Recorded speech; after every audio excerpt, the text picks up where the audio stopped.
इन बच्चों के वालिदैन की भी शान क्या होगी।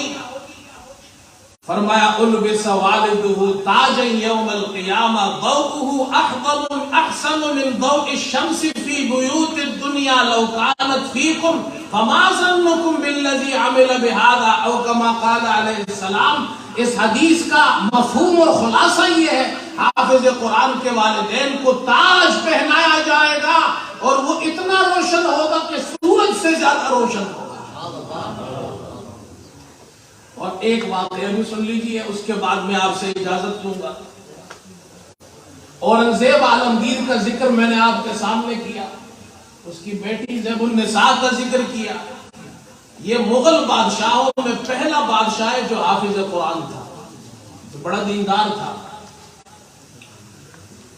और हमारे यहाँ एक फतावा आलमगीरी है, वो उसके दौरे हुकूमत में वो एक मुजल्लद कई जल्दों की किताब है, वो तैयार की उसने फतावा आलमगीरी, जिस पर उसकी हुकूमत चलती थी। 50 उलमा की कमेटी बनाई, उन्होंने वो फतावा मुरतब किया। बड़ा दीनदार नेकोकार बादशाह था। उसके बेटे वो भी हाफिज कुरान, बेटी वो भी हाफिजा।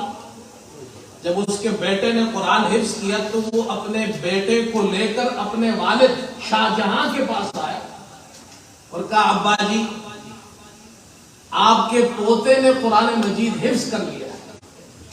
तो शाहजहां ने कहा कि बहुत मुबारक हो आपको भी, बेटे को भी।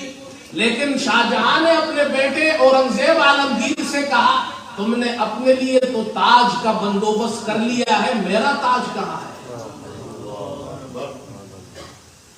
तो बेटे ने, औरंगजेब ने ये बात सुनी, कहा कुछ भी नहीं, वापस आया और बड़ी उम्र में उसने कुरान हिफ्ज करना शुरू किया। और कुरान हिफ्ज करने के बाद जब मुकम्मल हो गया तो अपने वालिद के पास गया कि अब्बा हुजूर, मेरे बेटे ने मेरे लिए ताज का